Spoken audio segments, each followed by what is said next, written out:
ریاست خاران کے دور میں تعمیر کیا گیا مرکزی جامع مسجد خارا حکومت بلوچستان کی محکمہ اوقاف کی عدم توجہی کی وجہ سے مکمل تباہی کے دانے پر پہنچ گیا ہے۔ یہ مسجد ریاست خاران کے نواب حبیب اللہ خان نوشروانی کے دور میں تعمیر کیا گیا تھا اور ریاست خاران کی پاکستان کے ساتھ ضم ہونے کے بعد اس مسجد کی نگرانی محکمہ اوقاف کے پاس چلا گیا، لیکن محکمہ اوقاف کی عدم دلچسپی کی وجہ سے مسجد کی وجود خطرے میں پڑ گیا ہے۔ مسجد کے محتمم مولانا فقیر اللہ صاحب کی اپنی مدد آپ اور مخیر حضرات کی تعاون سے مسجد کی مرمت شروع کر دیا ہے۔ اس حوالے سے مسجد کی نگرانی میں موجود مفتی عباد الرحمن نے وش نیوز خاران کے نمائندے سعید ملنگزی سے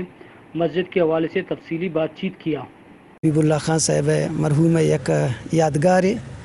اور یہ میں تا 101 سال یہ مسجد شریف اربوتا اپنی مدد آپ ہمیں عوام کر چیزیں مختصر ان چندے بینت اماوانا جمع کرتا اما جمع پونجی کی جوڑ بوتا آئی 2 سے چکر ریپیئر بوتا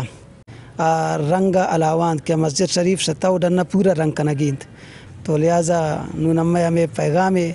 اما الخیرانہ اور حکام بالا کے مسجد اوقاف تا شامل ہیں، ڈی سی صاحب ہیں، کمشنر صاحب ہیں،